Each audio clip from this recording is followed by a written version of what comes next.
بسم اللہ الرحمن الرحیم۔ السلام علیکم۔ اسی جنگ کے بارے میں حضرت عبد الرحمن بن عوف رضی اللہ تعالیٰ عنہ فرماتے ہیں کہ بدر کے میدان میں دو انصاری لڑکوں کے درمیان صف جنگ میں تھا۔ میرے دل میں خیال گزرا کہ کاش میں دو پہلوانوں کے درمیان ہوتا جو آزمودہ کار بہادروں میں سے ہوتے۔ اچانک ان دونوں نوجوانوں میں سے ایک نے مجھ سے پوچھا، چچا جان، آپ ابو جہل کو پہچانتے ہیں؟ میں نے کہا ہاں، لیکن اس سے تمہارا کیا مطلب؟ اس نے کہا میں نے سنا ہے کہ اس نے حضور صلی اللہ علیہ وآلہ وسلم کو انتہائی دکھ اور تکلیف پہنچائی ہیں، لہٰذا میں نے یہ عہد کیا ہے کہ جب اس سے سامنا ہو تو اس کے ساتھ مقابلہ کروں، حتیٰ کہ ہم دونوں میں سے ایک قتل ہو جائے۔ دوسرے لڑکے نے بھی یہی بات کی۔ میں ان کی یہ باتیں سن کر بہت خوش ہوا اور اپنے دل میں ایک طرح کی طاقت محسوس کی۔ اچانک ہی اونٹ پر سوار ابو جہل مجھے نظر آیا۔ میں نے لڑکوں کو دکھایا، دونوں باز کی مانند اس کی طرف جھپٹے اور اس پر ٹوٹ پڑے اور اپنی تلواروں سے اس کے پاؤں قلم کر کے اس لائن کو زمین پر گرا دیا۔ یہ دونوں لڑکے موز اور حضرت معاذ رضی اللہ تعالی عنہما تھے جو افراء کے بیٹے تھے۔ یہ ان کی والدہ کا نام ہے اور والد کا نام حارث تھا۔ حضرت معاذ رضی اللہ تعالی عنہ اس روز کا واقعہ بیان کرتے ہوئے فرماتے ہیں کہ میں نے ابو جہل کو ایک زخم لگایا جس سے اس کی پنڈالی جدا ہو گئی۔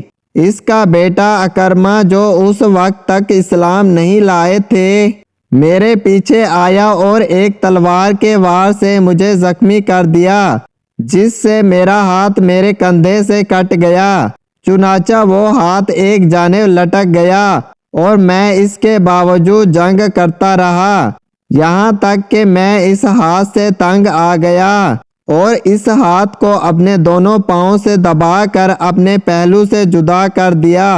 اس کے بعد حضرت معاذ رضی اللہ تعالی عنہ نے تلوار کی ایک ضرب لگائی اور ابو جہل کو زمین پر گرایا، لیکن ابھی اس میں جان کی کچھ رمق باقی تھی۔ اس کے بعد دونوں بھائی حضور صلی اللہ علیہ وآلہ وسلم کی خدمت اقدس میں آئے اور ابو جہل کے ہلاک کر دینے کی خبر سنائی۔ حضور علیہ الصلوۃ والسلام نے فرمایا کہ تم دونوں میں سے کس نے اسے مارا ہے؟ دونوں بھائی کہنے لگے کہ میں نے اسے مارا ہے۔ حضور صلی اللہ علیہ وآلہ وسلم نے فرمایا تم نے اپنی تلواریں صاف کر لی ہیں؟ انہوں نے کہا نہیں۔ اس پر آپ صلی اللہ علیہ وآلہ وسلم نے ارشاد فرمایا کہ اپنی تلواریں دکھاؤ۔ دونوں نے اپنی اپنی تلواریں بارگاہ نبی میں ملاحظہ کے لیے پیش کر دیں۔ حضور علیہ الصلوۃ والسلام نے ملاحظہ فرما کر فرمایا کہ تم دونوں نے ہی اسے مارا ہے۔ پھر فرمایا ابو جہل کا سامان حضرت معاذ رضی اللہ تعالی عنہ کو دے دیا جائے۔ جنگ بدر میں کافروں کی ہزیمت کے بعد حضور سرور کائنات صلی اللہ علیہ وآلہ وسلم نے فرمایا کہ کوئی ہے جو ابو جہل کی خبر لائے کہ اس کا کیا انجام ہوا ہے؟ حضرت ابن مسعود رضی اللہ تعالی عنہ فوراً اسے لائن کی تلاش میں نکلے اور لاشوں کے ڈھیر میں سے اس کو تلاش کرتے ہوئے اس تک پہنچ گئے۔ دیکھا تو وہ شدید زخمی حالت میں پڑا تھا، چند سانسیں اس کی ابھی باقی تھیں۔ حضرت ابن مسعود رضی اللہ تعالی عنہ کو اس لائن نے بڑی تکلیفیں پہنچائی ہوئی تھیں۔ انہوں نے ابو جہل کو اس حالت میں دیکھا کہ ابھی زندہ ہے تو اس کے سینے پر چڑھ بیٹھے اور اس کی داڑھی پکڑ کر کہا تو ہی ہے اس حال میں ذلیل و خوار۔ اس ملعون نے کہا اے شکاری تو یہ بتا کہ فتح نصرت کس کو سزاوار ہے؟ حضرت ابن مسعود رضی اللہ تعالی عنہ نے جواب دیا اللہ اور اس کے رسول کو سزاوار ہے۔ اس کے بعد ابو جہل لائن نے کہا اس سے زیادہ کچھ نہیں کہ ایک شخص کو اس کی قوم نے مار ڈالا، کاش کہ مجھے کوئی غیرت حقانی مارتا۔ داکان سے اس کے مراد انصاری تھی، چونکہ انصار اہل زراعت تھے۔ حضرت ابن مسعود رضی اللہ تعالی عنہ نے ابو جہل لعین سے کہا، اے دشمن خدا، تو فرعون سے بھی بدتر ہے، کیونکہ اس نے غرق ہوتے وقت ہی کم از کم اپنے ناپسندیدہ کردار کا اعتراف کرتے ہوئے انصاف سے کام لیا تھا۔ تیرا بھی وہی حال ہے، پھر بھی تو اس حالت میں گمراہی اور ضلالت پر اصرار کرتا ہے۔ ابو جہل نے کہا، تم اپنے آقا محمد صلی اللہ علیہ وآلہ وسلم سے کہہ دو کہ میں اس دنیا سے رخصت ہو رہا ہوں اور میرے نزدیک ان سے بڑھ کر کوئی دشمن نہیں۔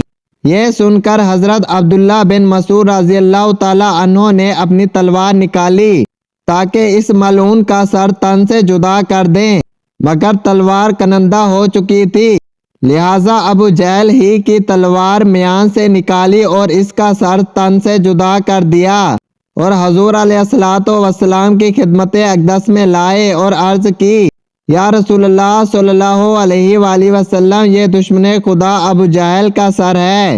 حضور علیہ السلام نے فرمایا، اللہ ہی وہ ذات ہے جس کے سوا کوئی معبود نہیں۔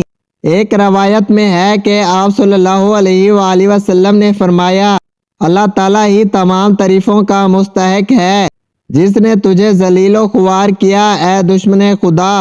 ایک روایت میں یہ الفاظ آئے ہیں کہ سب تعریفیں اللہ ہی کے لیے ہیں جس نے اپنے بندے کی مدد فرمائی اور اپنے دین کو عزت بخشی اور اس امت کا فرعون مر گیا۔ ایک حدیث میں آیا ہے کہ حضور علیہ السلام نے 2 رکعت نماز ادا فرمائی۔ ایک روایت میں ہے کہ آپ نے سجدہ شکر ادا کیا۔ تو دوستوں، امید کرتا ہوں کہ یہ اسلامک واقعہ آپ کو بہت پسند آیا ہوگا۔ اگر آپ مسلمان ہیں اور مزید اسلامک واقعات کے بارے میں جاننا اور سننا چاہتے ہیں تو ہمارے چینل اسلامک YT کو لازمی سے سبسکرائب کر لیں اور کمنٹ سیکشن میں سبحان اللہ بھی لازمی سے لکھ دیں۔